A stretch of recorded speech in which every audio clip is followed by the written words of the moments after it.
Allah Subhanahu wa Ta'ala senantiasa menguji keimanan serta amal para hambanya dengan berbagai musibah.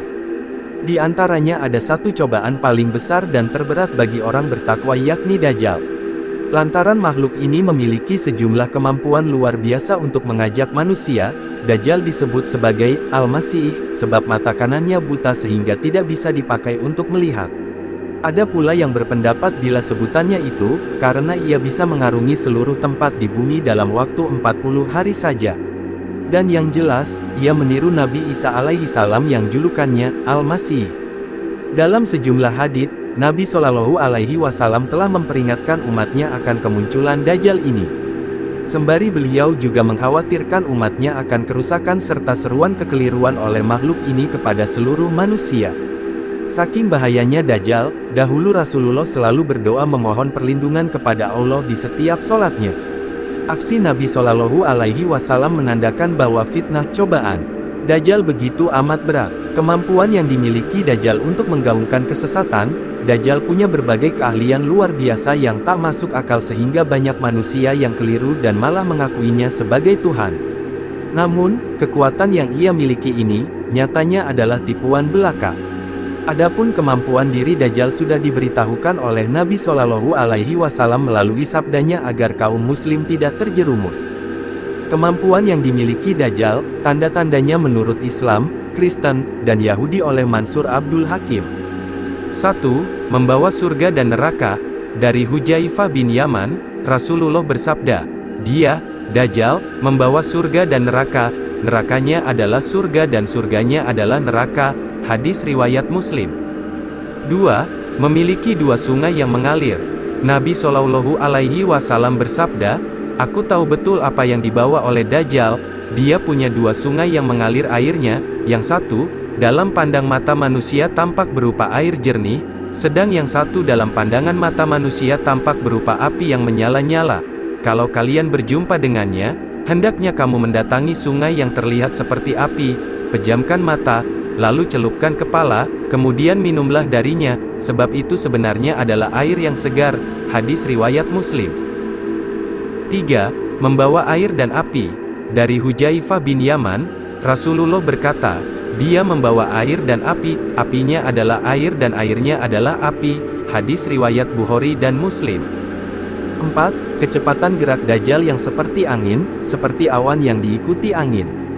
Dia mendatangi suatu kaum lalu mengajak mereka dan mereka pun mengimaninya. Hadis riwayat Muslim. 5. Bersamanya bukit roti dan daging.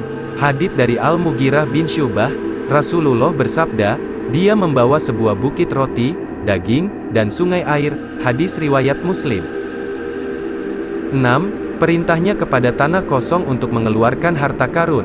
Nabi Shallallahu Alaihi Wasallam bersabda, ketika melewati tanah gersang, Dajjal berkata kepada tanah itu, "Keluarkan harta karunmu." Maka harta karun tanah itu pun mengikutinya seperti ratu-ratu lebah. 7. Memerintah langit dan bumi. Rasulullah bersabda, lalu dia memerintahkan langit untuk menurunkan hujan sehingga hujan pun turun. Dia memerintahkan bumi, sehingga bumi pun menumbuhkan tanam-tanamannya, sehingga hewan-hewan ternak mereka menjadi sangat gemuk dan banyak susunya. Hadis riwayat Muslim. 8. Menahan dan melepas matahari. Dari Ibnu Mas'ud, ia berkata bahwa Nabi Shallallahu Alaihi Wasallam berkata, "Dajjal mengatakan, 'Aku adalah Tuhan semesta alam, matahari ini berjalan dengan izinku. Apakah kalian ingin agar aku menahannya?' Orang-orang menjawab, 'Ya.' Maka dia menahannya, sampai-sampai satu hari terasa seolah selama 1 bulan dan sepekan seolah selama 1 tahun.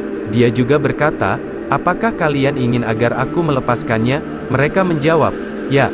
Maka dia menjadikan 1 hari seolah selama 1 jam saja. 9. Teriakannya terdengar dari barat ke timur. Hadits dari Ibnu Amr, Rasulullah bersabda, dia berteriak sebanyak 3 kali. Teriakan itu terdengar oleh orang-orang timur dan orang-orang barat. Dia juga memakan burung langsung dari langit, yang sudah matang terpanggang oleh matahari. 10. Tangannya yang menyentuh dasar laut. Nabi Shallallahu Alaihi Wasallam berkata, dia menceburkan diri ke tengah laut sebanyak 3 kali dalam sehari dan air laut tidak sampai ke pinggulnya, salah satu tangannya lebih panjang daripada yang lain. kemudian dia mengulurkan tangannya yang panjang ke dalam air sampai menyentuh dasar laut untuk mengambil ikan apa saja yang diinginkannya. 11. Membangkitkan orang mati. Riwayat dari Abu Umamah, Rasulullah bersabda, salah satu fitnah Dajjal adalah dia berkata kepada orang Badui, bagaimana menurutmu jika aku membangkitkan kembali ayah dan ibumu yang telah mati? Apakah kamu mau bersaksi bahwa aku adalah Tuhanmu? Si Badui menjawab, ya. Lantas setan menyerupai ayah dan ibunya dan berkata, wahai anakku, ikutilah dia karena dia adalah Tuhanmu. Hadis riwayat Ibnu Majah, Ibnu Huzaimah, dan Hakim.